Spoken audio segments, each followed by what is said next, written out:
5장 21절로 24절의 말씀입니다. 구약 성경 7쪽 창세기 5장 21절로 24절의 말씀을 다 같이 한 음성으로 봉독하시겠습니다. 에녹은 65세에 무드셀라를 낳았고 무드셀라를 낳은 후 300년을 하나님과 동행하며 자녀들을 낳았으며 그는 365세를 살았더라. 에녹이 하나님과 동행하더니 하나님이 그를 데려가심으로 세상에 있지 아니하였더라. 아멘.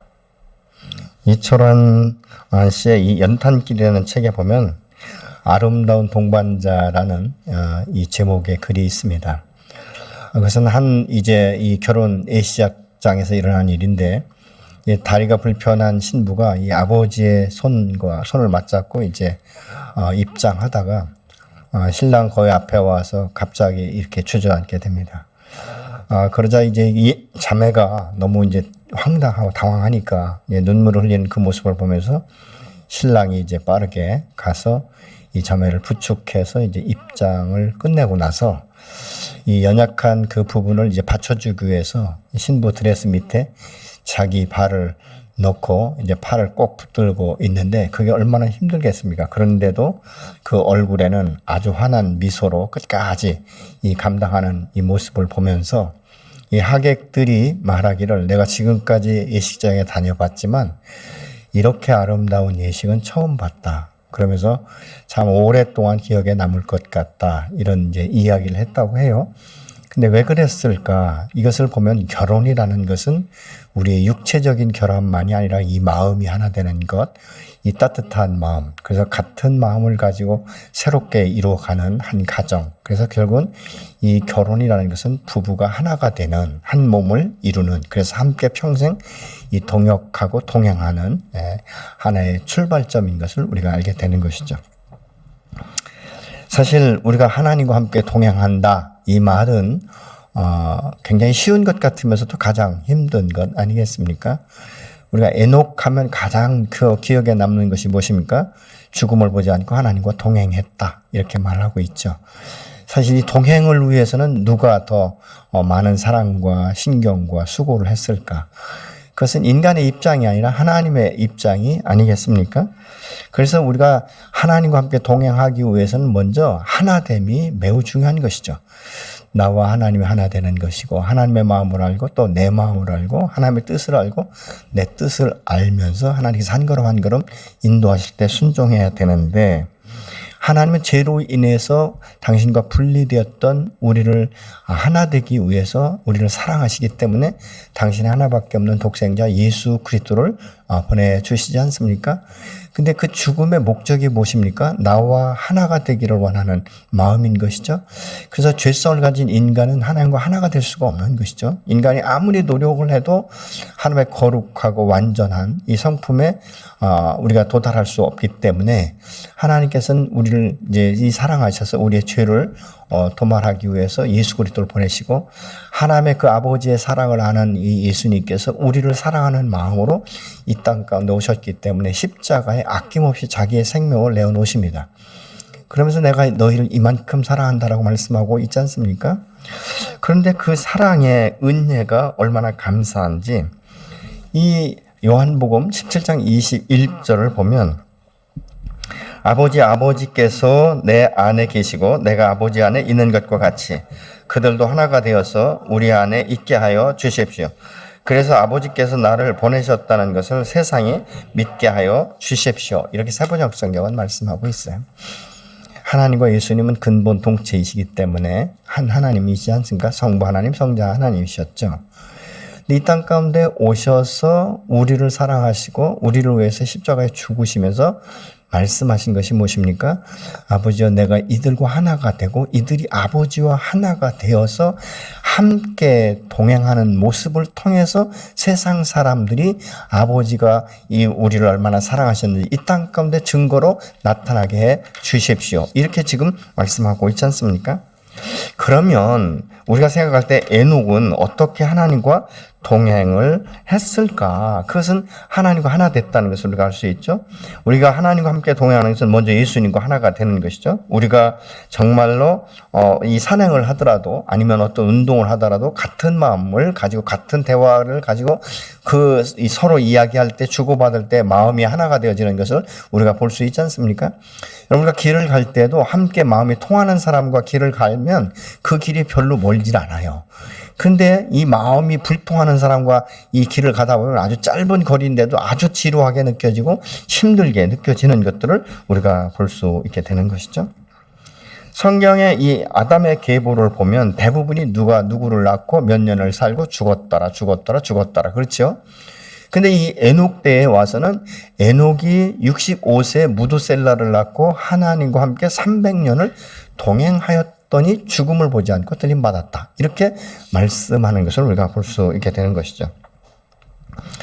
에녹이 무두셀라를 낳고 하나님과 동행했다는 말은 65세에 낳는데 사실 성경 어디를 봐도 65세 이전에 에녹이 하나님과 동행했다는 말은 없습니다. 근데 이 무두셀라라는 이름이 창을 들고 부족을 지키는 자다. 이런 의미를 가지고 있거든요. 그러면서 또 한 가지 다른 의미는 뭐냐면 내보내다 이런 의미를 함께 가지고 있어요.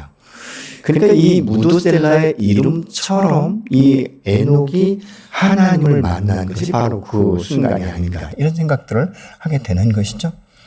어떻게 우리가 300년을 하나님과 함께 동행할 수 있을까? 그러면 에녹이 무두셀라를 낳고 자기의 삶에 대해서 모든 것을 포기하고 온전히 하나님만을 바라보면서 따라갔는가? 그렇지 않다는 거예요. 성경은 무두셀라를 낳고 그러면서 평범한 삶을 살다가 자식을 낳았더라 이렇게 말씀하고 있거든요. 그러니까 우리의 일상 가운데 하나님을 섬겼다는 거예요, 에녹이. 근데 거기에서 우리 또 한번 생각해 볼 수 있는 것은 에녹이 300년을 하나님과 동행했을 때 무두셀라는 에녹을 통해서 하나님과 하나 되는 것이 무엇인지, 하나님의 뜻이 무엇인지, 인생의 목적이 무엇인지를 배운 것이죠. 어떻게 알 수 있는가? 무두셀라가 969세를 낳고 죽지 않습니까? 그런데 무두셀라가 라멕을 낳습니다. 그리고 라멕이 노아를 낳습니다. 근데 창세기 6장에 보면 이 땅이 얼마나 패역한지 하나님께서 심판을 내리기를 원하시는데 이 심판에 대해서 예비할 자를 선택한 것이 바로 노아인 것을 우리가 볼 수 있게 되는 것이죠. 자, 그러면 에녹부터 무두셀라, 라멕, 노아 이런 계보를 우리가 볼 때 하나님과 동행하는 것이 그 자녀들에게 어떤 축복을 가졌는지, 그리고 이 땅이 멸망하기 전에 어떻게 예비하는 자를 세웠는지를 우리가 한 가정의 모습을 통해서 알아갈 수 있게 되는 것이죠. 이 가족과 함께 하면서 자녀를 낳았다. 22절은 그렇게 말씀하고 있는데, 하나님과 동행은 특별한 사람, 아주 특별한 일을 담당할 수 있는 어떤 뛰어난 사람이 아니라는 것이죠. 보편적으로 살면서 평범하면서도 하나님 앞에 자기의 삶의 목적을 맞추면서 지금까지 자기가 계획했던 이 모든 권리를 포기하고 하나님의 뜻을 따르기로 결정하는 것은 무엇인가? 내가 지금까지 인생을 살아봤지만 이것이 내 인생의 전체 목적이 아니고 내가 그렇게 뭔가를 목적지를 놓고 선별하고 그렇게 열심히 노력해서 성취했지만 여전히 만족이 없고 어떤 공허한 부분이 있고 연약한 부분이 있다는 것을 깨닫고 나니까 그럼 내 인생의 전체적인 스토리를 볼 때 내가 내 인생을 계획하고 그리고 그렇게 추진해 나가는 것보다는 나를 나되게 하시고 나를 거듭나게 하시고 무지했던 그 하나님에 대해서 이제 깨닫게 하시고 눈을 열어주시고 듣게 하시는 이 하나님의 뜻을 따라서 새로운 계획들을 세워가는 것, 이것을 그가 깨달았다는 것이죠. 그래서 믿음의 삶은 어떤 뛰어난 업적이나 위대한 일을 하거나 그 사람들이 기억할 만큼의 특징적인 일을 하는 것이 바로 하나님의 영광을 나타내는 것이 아니라 평범한 일상 가운데 그 중심을 하나님께로 두면서 한 걸음씩 한 걸음씩 따라가면서 동행하는 것, 그것이 저와 여러분의 인생의 목적지요 목표가 되어야 될 줄로 믿습니다. 때로는 우리가 낙심이 되고 기대감이 이제 깨어지면서 옛사람의 정서로 돌아가려고 할 때 주님과 함께 동행이 훈련된 사람은 일시적으로 멈출 수는 있지만 돌아가지는 못합니다. 왜냐하면 하나님에 대한 경험이 있기 때문에 그런 것이죠. 이 누가복음 24장에 보면 이 부활의 그 주님에 대해서 소문을 들었지만 그들은 그 부활의 주님을 직접적으로 보지 못했으니까 엠마오로 가는 두 제자에 대해서 여러분 기억하실 것입니다. 이 부활의 주님께서 이 그들 곁에 오셔서 함께 대화하시지 않습니까? 그러면 성경을 풀어주기 시작하는 거예요. 근데 그렇게 성경을 풀어줘도 그렇게 많은 시간들을 함께 걸어가면서도 이분이 누구인지를 몰라요. 그러면서 이야기합니다. 아니, 그 예수가 누군데? 이렇게 이제 예수님께서 질문하니까, 아니, 당신은 예루살렘에 왔으면 그것도 몰라요? 아니, 지금 서로 사람들이 어떤 여자들이 말하기를 그분이 죽음에서 다시 살아났다는데, 아니, 그것도 몰라요? 이렇게 말하는 거예요. 무엇입니까? 누가 모르는 것이죠? 주님이 곁에 서서 지금 성경을 풀어주고 있고 그 주님이 누구신지를 보여주기 원하시는데도 불구하고 함께 동행하면서도 그걸 깨닫지 못합니다. 근데 엠마오로 이제 거의 가까이 왔을 때 저녁 무렵에 떡을 떼고 축사하시니까 그들의 눈이 밝아지면서 이렇게 고백합니다. 아니, 지금까지 그분이 우리에게 성경을 풀어줄 때 내 마음이 뜨거웠는데 왜 몰랐겠어요? 관심이 없는 것이죠. 그 주님과의 이 교감이 없었던 것을 우리가 알 수 있습니다. 근데 그들이 누가복음 24장 16절을 보시면 그러나 그들은 눈이 가려져서 예수를 알아보지 못하였다. 이렇게 세번역 성경은 말씀하고 있는데요. 알아보지 못했기 때문에 글로바라 하는 제자가 대답해요. 당신은 예루살렘에서 체류하면서도 요즘 거기서 된 일을 알지 못합니까? 이렇게 말하는 것을 우리가 볼 수 있죠. 우리가 예수를 만나면 성령의 도우심과 성령의 역사심으로 말미암아 새로운 눈이 열리는 것이죠.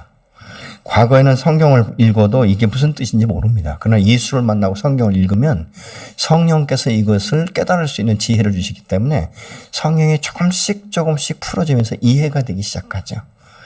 이게 뭔 말이야? 이런 말씀들이 조금씩 풀어지면서 이 말씀이 그 말씀이구나 라는 것을 알게 되고 하나님이 나를 사랑하신다는 것을 그렇게 많이 귀로 들었지만 실질적으로 내 심령 가운데 경험되지 않을 때는 하나님이 저 사람만 사랑하는가 보다 이렇게 생각하다가 말씀이 어느 날 탁 부딪히면서 하나님이 나를 사랑하셔서 정말 나의 생명을 영원한 생명으로 바꾸기 위해서 예수 그리스도를 이 땅 가운데 보내셨구나. 그 사랑의 깊이와 높이와 길이가 어떠한가를 우리가 깨닫기 시작하면 한없는 통곡이 나오기 시작하는 것이죠. 내가 처음 예수를 믿기로 결정했을 때 나오지 않던 눈물이 하나님의 사랑을 깨달으면서부터 내 마음 가운데 감동으로 밀려오기 시작하는 거예요. 그 우리는 때로는 눈물과 콧물을 흘리면서 하나님 나를 이렇게 사랑하셨군요. 내가 하나님을 그렇게 무시하고 그렇게 멸시하고 그렇게 밀어냈는데도 불구하고 나를 사랑하셨군요. 이런 것들이 깨달아지기 시작하면요. 이 응어졌던 마음들이 풀어지기 시작하는 것을 우리가 볼 수 있게 되는 것이죠. 엠마오로 가는 이 두 제자는 자기의 길로 향하여 갔습니다. 그런데 그때 예수님께서 찾아오셔서 그 길이 아니라 다시 돌아설 수 있도록 하나님께로 향하여 하나님과 함께 동행할 수 있도록 돌이키신 줄로 믿습니다. 하나님 오늘 또 한 사람 한 사람의 영혼을 그렇게 사랑하시기 때문에 우리가 무지하고 깨닫지 못하고 세상으로 향하여 갈 때 계속적으로 우리 곁에 오셔서 지금도 말씀하시는 분이 바로 여호와 하나님인 줄로 믿습니다. 동행이라는 것은 같이 맞춰가는 것이죠. 여러분 누가 더 맞춰줄까요? 앞서가는 사람이 맞춰줘야 되나요? 아니면 뒤에 가는 사람이 맞춰줘야 되나요? 둘 다가 맞춰야 되겠죠. 그러나 앞서가는 사람이 머물러 서 있어서 함께 맞춰주는 것이죠. 요즘에는 그렇게 운동회를 자주 하지 않지만 과거에 이 운동회라면 꼭 초등학교 때 들어가는 게 2인 3각 이게 들어가죠. 근데 어떤 사람들은 마음이 조급해가지고 앞에 팀을 따라잡기 위해서 막 달리다 보면 서로 엇박자를 때리니까 맨날 넘어지고 이러지 않습니까? 근데 정말 달리기도 잘 못하고 키도 다 다르지만 잘 가는 사람들의 그 팀을 보면 무엇입니까? 발을 맞추잖아요. 하나 둘 하면서 그 발을 맞춰갑니다. 여러분 통행이라는 것은 바로 그런 거예요.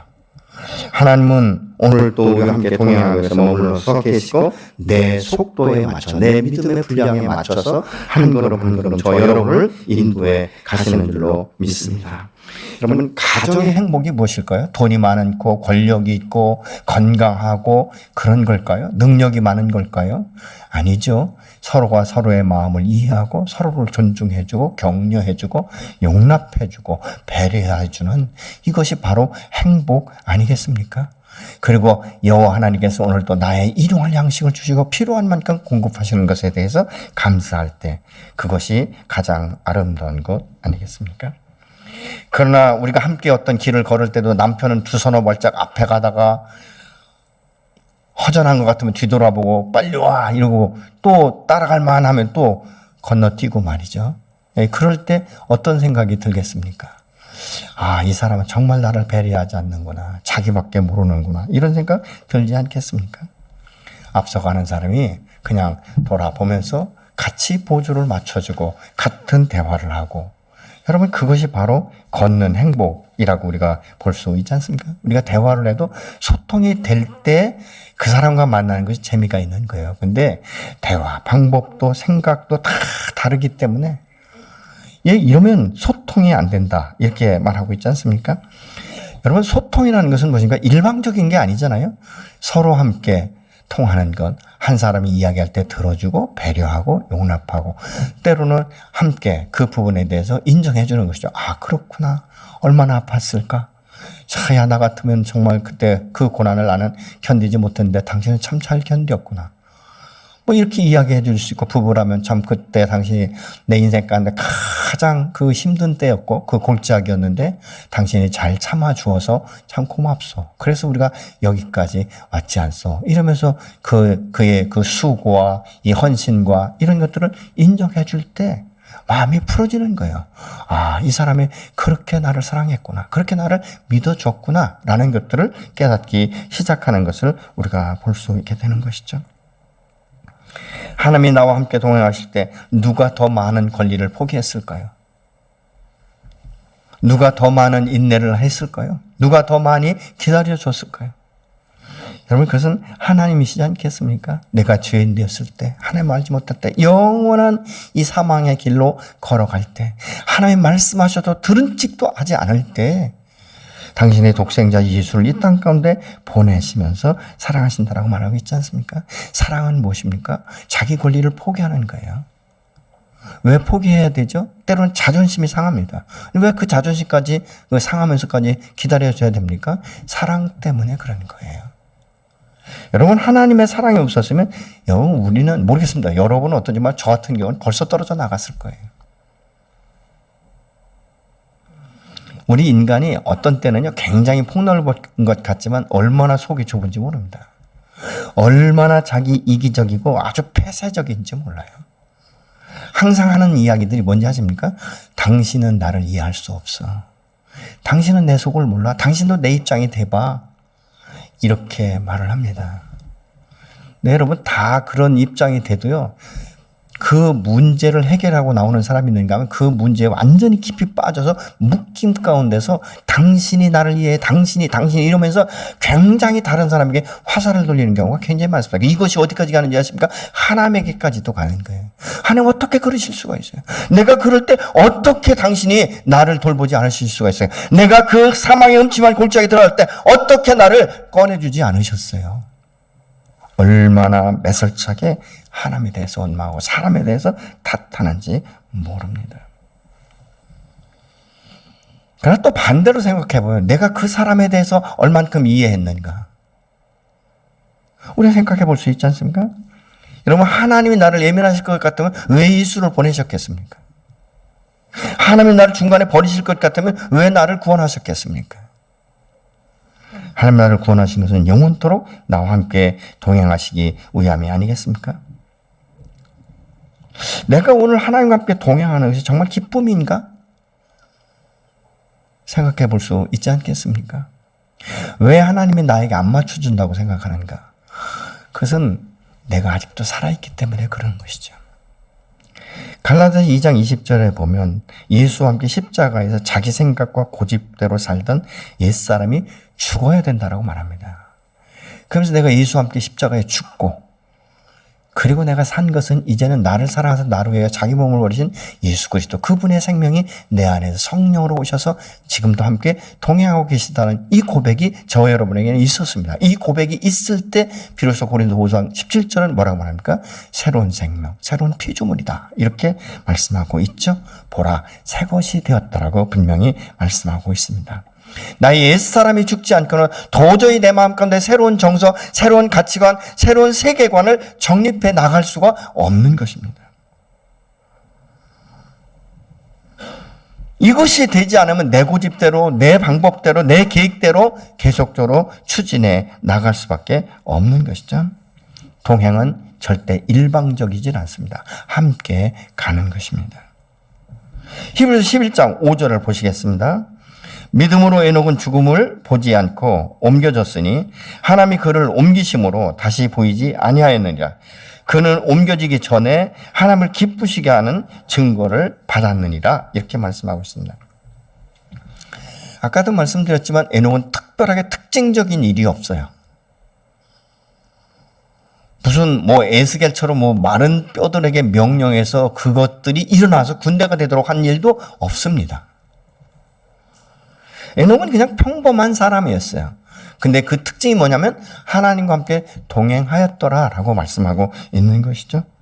그러면 하나님 기쁘시게 하고 하나님과 함께 동행하는 사람은 어떤 사람인가? 히브리 11장 6절에 보면 믿음이 있는 사람이다라고 말씀하고 있죠. 믿음이 없이는 하나님을 기쁘시게 할 수 없다. 이렇게 분명하게 말하고 있는 것이죠. 에녹은 이 믿음의 행보를 300년간 이어갔다라고 말합니다. 어떻게 그렇게 많은 시간을 이어갈 수 있을까? 어떻게 변함없이 따라갈 수 있었을까?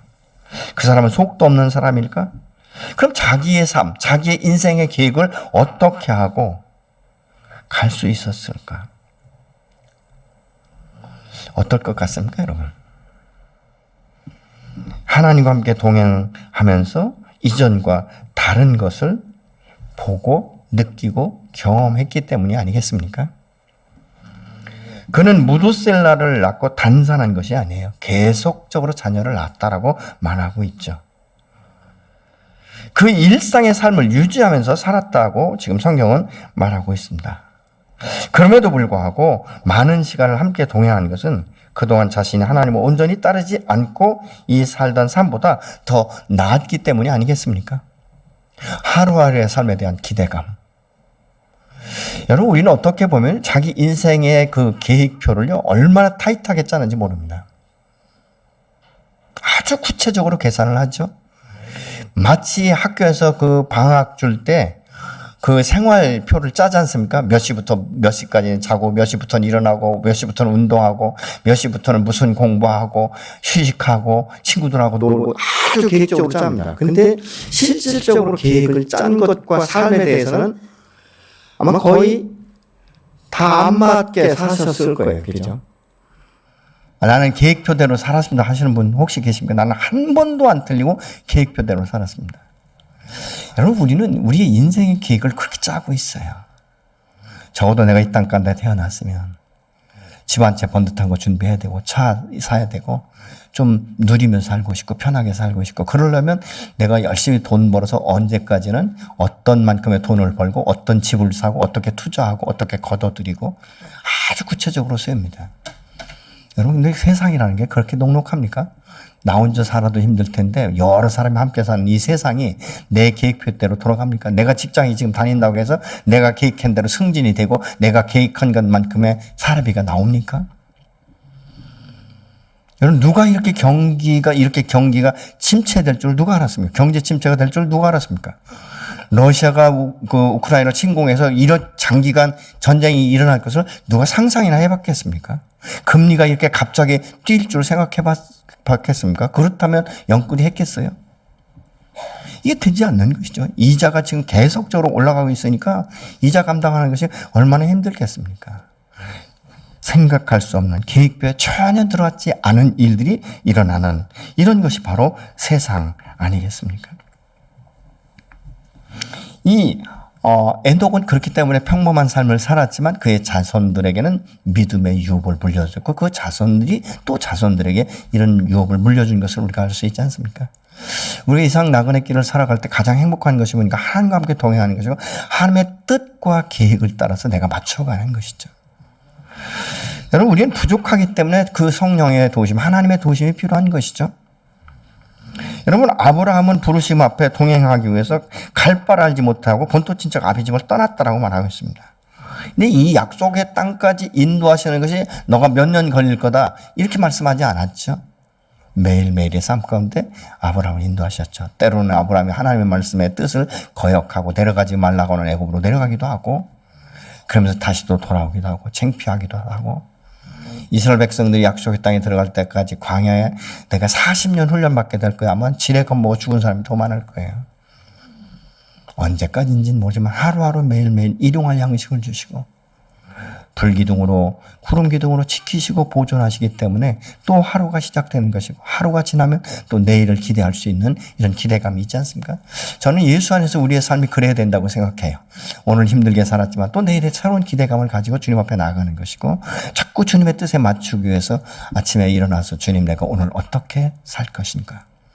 또 누구와 만났을 때 내가 어떻게 말할 것인가. 그래서 우리가 사람을 만날 때도 지혜를 구하지 않습니까? 하나님 내가 이 사람을 오늘 만나게 되는데 내가 어떻게 말해야 될지 가르쳐 주십시오. 특별히 어떤 이 관계가 틀어졌을 때 이 사람을 만날 때 하나님 내 입술에 파수꾼을 세우셔서 과격한 말이 나가지 않게 하시고 정말 유순한 말로 잘 말할 수 있도록 제 입술에 재갈을 물려주시고 하나님 인내할 수 있는 마음 주십시오.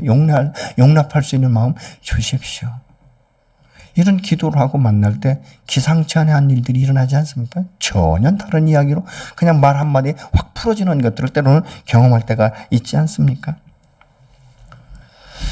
여러분, 그럼 하나님 기쁘시게 하는 믿음은 별것 아니에요. 순종인데 어떻게 순종하는가? 하나님의 계획이 나보다 낫고 하나님의 역사가 나의 힘보다 낫다는 것을 우리가 인정하기 시작하면 따라가기가 훨씬 수월합니다. 내 생각과 계획과 목적을 내려놓고 나를 이 땅 가운데 보내신 하나님의 그 선하신 목적이 무엇인지 그리고 나를 향하신 계획이 무엇인지를 질문하기 시작하는 것이죠.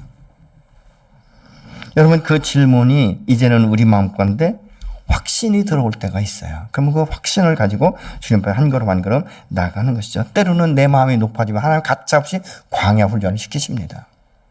내 마음이 교만했을 때 이것을 꺾기 위해서 광야로 내모는 경우도 있다는 것이죠. 때로는 관계가 어려울 때 더 관계를 어렵게 만드실 때도 있어요. 그래서 그런 것들을 통해서 내가 어떤 사람인지를 보고 내려놓고 훈련하는, 포기하는 이런 일들이 일어나기 시작하는 것이죠. 여러분, 내가 선택하고 이 결정하는 것이 내 눈에 보이는 이 현실적으로 눈에 보이기 때문에 사람들이 많은 부분을 포기하지 못합니다. 그래서 우리는 내 눈에 보이는 이 현실적인 것을 먼저 선택할 것인가 아니면 눈에 보이지는 않지만 하나님의 언약의 말씀을 따라 산 것인가를 우리가 선택하고 우리가 이 결정하는가에 따라서 내 삶의 방향이 달라집니다. 그리고 내가 새롭게 되어가는 시간들이 달라지는 것을 우리가 볼 수 있죠. 내가 예수를 믿어도 말씀대로 살지 못하고 이 불순종하는 것은 무엇입니까? 하나님이 내게 향하신 뜻과 목적보다는 내 계획과 결정이 더 옳다고 생각하기 때문에 그런 것 아니겠습니까? 왜냐하면 현실은 눈앞에 드러나게 되는 것이기 때문에 주변 사람들과 자꾸 비교가 되고 좀 더 늦어지면 뒤처지면 안 될 것 같은 이 초조함, 이 긴박함 이런 것들이 있기 때문에 항상 우리는 세상을 먼저 잡게 되는 것이고 잠시 사는 이 세상과 남부럽지 않게 살고 싶은 이 마음 내가 자녀들을 좀 더 편하게 좀 더 누리면서 살아갈 수 있도록 그렇게 하기 위해서 몸부림치는 부모들의 심정 때문에 그런 것 아니겠습니까? 여러분, 이 주님과 함께 동행하는 사람이 자존심이나 목표나 이 성취감이나 이 자신의 어떤 필요 욕구가 강하면 강할수록 주님의 말씀 앞에 순종하는 것은 너무 힘든 것이에요. 이 성취욕이 아주 강렬한 사람은요, 눈에 보이지 않는 것들을 선택하는 것은 우매한 것이라고 생각하기 참 쉽습니다. 그러나 내가 선택하고 내가 결정하는 일은 내가 책임져야 되는 것이죠. 세상이 내 실수를 책임져 주지 않습니다. 용납되지 않습니다. 그러나 하나님이 나의 인생 가운데 이 목적이 무엇인지를 뚜렷이 가르쳐주며 비전과 꿈과 어떤 이 언약의 말씀을 통해서 내게 주신 것들을 내가 그 말씀대로 순종할 때는 내 인생 전체를 하나님이 책임지시는 줄로 믿으시기 바랍니다. 우리 하나님은 살아계세요. 우리 하나님은 능력이 하나님이십니다. 우리 하나님은 오늘 또 우리와 함께 동행하시는 것을 매우 기뻐하시는 하나님이신 줄로 믿습니다. 우리가 주님 앞에 맡긴다고 그러면 내가 아무것도 안 하는 거 아니에요. 쉽고 가벼운 멍에를 메고 주님 곁에 서서 함께 동행하는 것이죠. 그래서 하늘의 이치를 배우기 시작하는 거예요. 여러분 도제 훈련이라는 게 그거예요. 같이 곁에 두고 그것을 설명해주고 다시 시키고 반복적으로 시키면 그대로 따라합니다. 예수님이 제자들을 훈련할 때 바로 그렇게 도제 훈련을 시키셨어요. 제가 어렸을 적에 제 아버님이 뭘 가르치실 때 꼭 그렇게 가르치셨어요. 막내 일로 와봐. 이건 이렇게 뜯는 거야. 이렇게 뜯는 거야. 이렇게 하는 거야. 이렇게 맞추는 거야. 그래서 저는 이 중학교 때 웬만한 발동기는 다 뜯어서 분해해가지고 제가 다시 조립하고 다시 시동 걸고 이런 일을 정말 잘했어요. 네. 왜냐면 우리 아버님이 그 부분에 대해 정확하게 가르쳐 주시니까. 네. 틀리면 틀렸다라고 꾸중을 하시지만 그러면서도 설명해 주시는 거예요. 왜 틀렸는지, 어떻게 맞춰야 되는지, 어떻게 이것에 대해서 다시 시작해야 되는지 이런 것들을 정확하게 가르쳐 주셔서 그런 부분에 대해서는 저도 정말 다른 사람 못지않게 잘했던 것 같아요. 가르쳐주는 건 바로 그런 우리 아버지는 그렇게 가르치십니다. 우리 하나님 그렇게 가르치세요. 너 실수했다고 생각하지 마. 너 실패했다고 말하지 마. 이 실패는 너를 다시 세우는 하나의 밑거름이 될 거야 라고 말씀하시죠. 여러분 그래서 우리가 주님의 뜻을 따라서 한 걸음 한 걸음 나아가는 게 주님과 함께 동행하는 것이 결코 쉽지는 않지만 늘 우리를 새롭게 세우시는 그 주님을 우리가 경험하기 시작하면 아주 재미가 있어요. 왜요? 전혀 모르는 것들을 깨닫게 하시기 때문에 상상할 수 없는 일을 나를 통해서 말씀하시기 때문에 여러분 이 믿음이 계속적으로 성장하고 성숙하면 어떻게 되는지 아십니까? 안 될 것 같은 일을 믿음으로 선포하면 되는 역사가 일어납니다. 저는 에스겔서 37장을 보면서 느끼는 것이 뭐냐면 야, 참 대단한 믿음이다. 아니 사람이 죽어서 딱 이렇게 묘에 이렇게 그 장례를 치르면요 당분간 이 뼈가 그대로 있습니다. 형태가 그대로 있어요. 근데 오래되다 보면 이게 이제 흩어지기 시작하거든요. 근데 에스겔 골짜기의 마른 뼈들은 사방으로 다 흩어져 있었어요.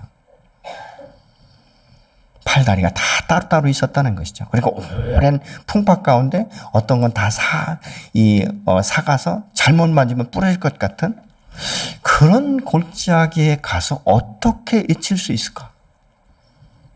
믿음이 없이는 할 수 없는 것이죠. 하면 오늘 또 이렇게 에스겔 골짜기에 마른 뼈 같은 인생을 살아가는 사람들에게 말씀하기 시작하는 거예요.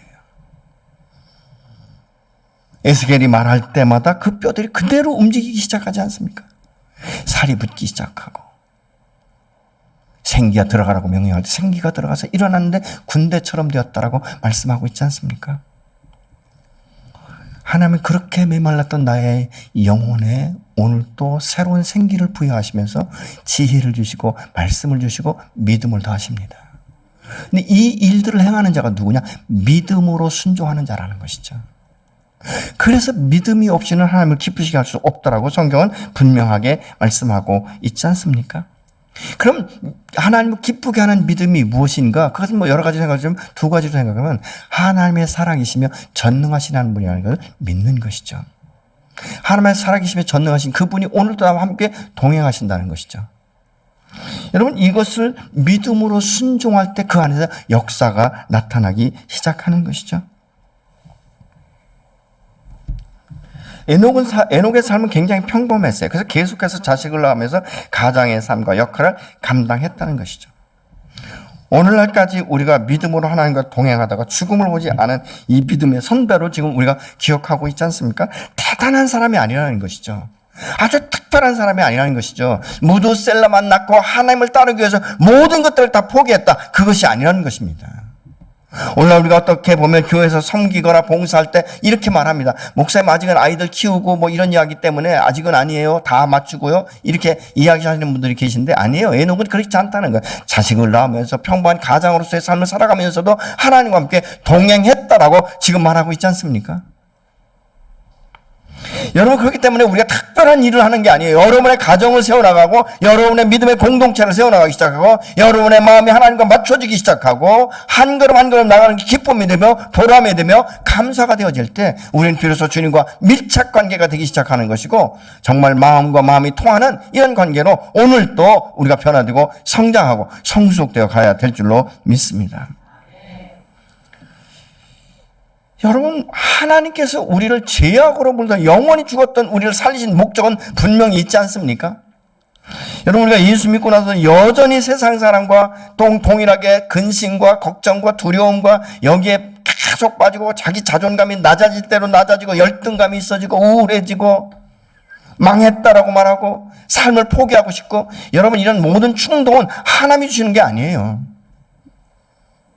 이 현실을 우리가 직면하고 있기 때문에, 현실에 우리가 묶여 있기 때문에 이 어둠의 영에 내가 지금 계속적으로 굴복당하고 있는 거예요.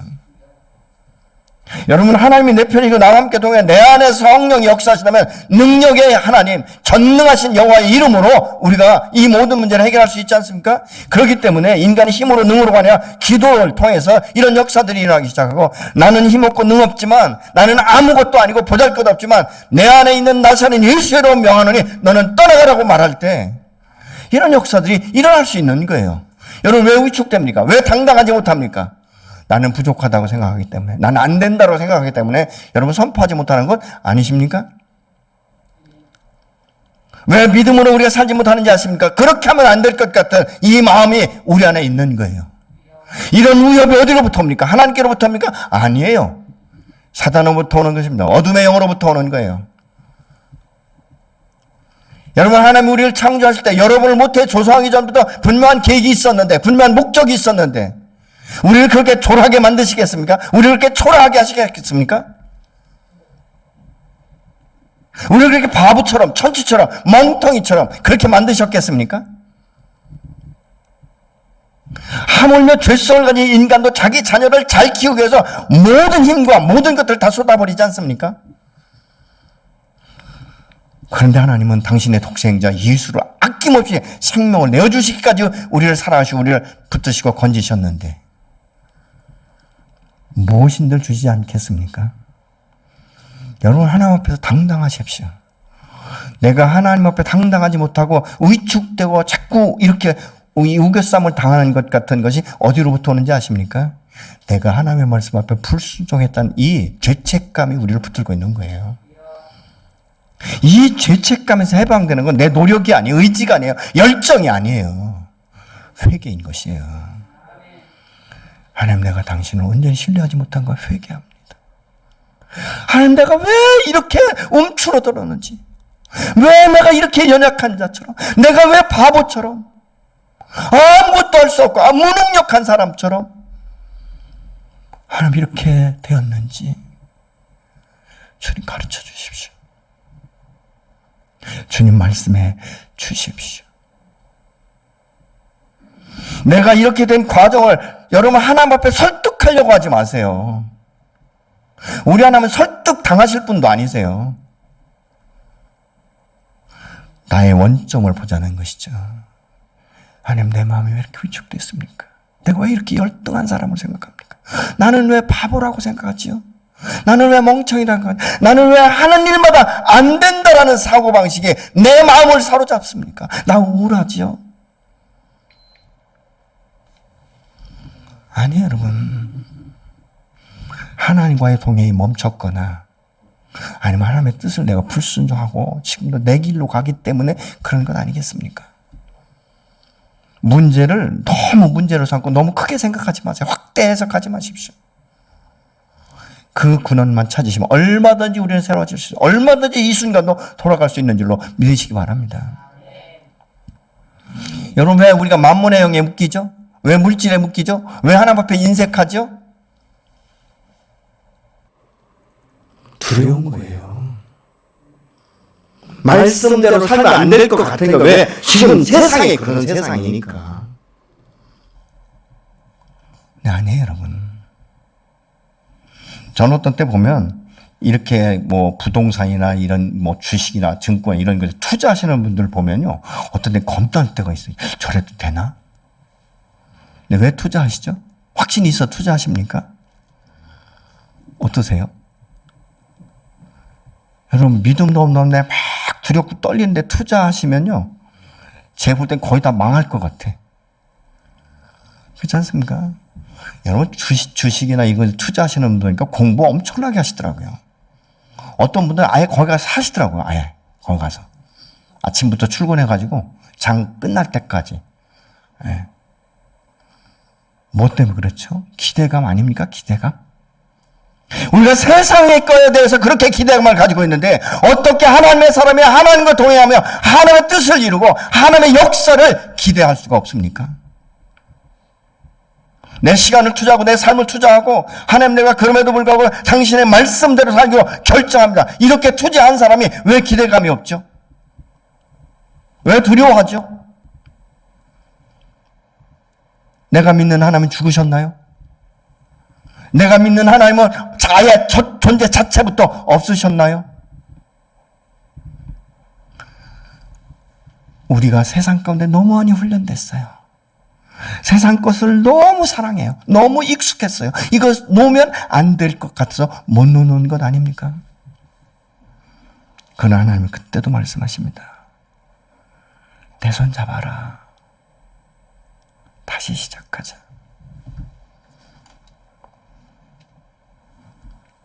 나 너를 한 번도 버린 적 없어. 난 한 번도 너를 외면한 적이 없어. 나는 내가 고독하고 외롭고 우울하고 너 혼자라고 말할 때 아무도 나를 도울 자가 없다고 말할 때 나는 내 곁에 서서 내 얼굴을 바라보며 한숨 짓고 있었다라고 말씀하시는 분이 바로 하나님이십니다. 여러분 도전하고 싶지 않습니까? 내가 세상에 돈 벌기 위해서 일하기 위해서 도전하는데 두 잡 쓰리 잡을 살고 있는데 왜 하나님 앞에 그렇게 도전할 수가 없는가? 왜 한번 내가 내지를 수가 없는가? 저는 신앙생활하고 제가 목회하면서 가장 듣기 싫은 얘기가 뭔지 아십니까? 믿음이 없다는 믿음이 없어서. 그 믿음이 없다는 것은 언제까지 핑계댈 것입니까? 하나님 앞에 가서 하나님 나라에 가서도 하나님 나 믿음 없는데 그러시겠습니까? 여러분 믿음은 순종에서 일어나는 거예요. 말씀을 우리가 보기 시작하는 것이죠.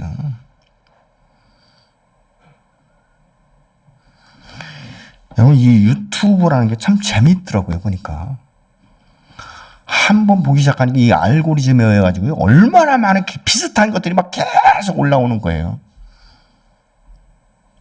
근데 여러분 찬송을 보면 계속 찬송이 올라오잖아요. 여러분의 유튜브를 탁 열면 뭐가 가장 먼저 올라옵니까? 말씀입니까? 찬송입니까? 아니면 세상 것입니까?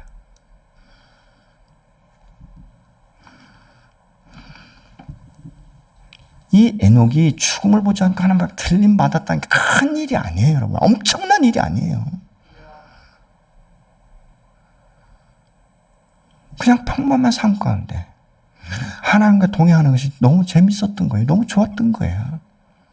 근데 이 모습을 보면서 성장한 무두실라나 라멕이나 노아가 그렇게 살았다는 거예요. 어떻게? 하나님과 함께 동행했다는 거예요. 여러분 생각해 보세요. 노아가 살 때는 이 세상이 패역해서 하나님의 심판이 이를 때예요. 얼마나 악했겠어요. 그런데도 믿음을 지키지 않았습니까? 그 믿음을 지킴으로 막 자기와 온 가족이 구원 얻지 않아요?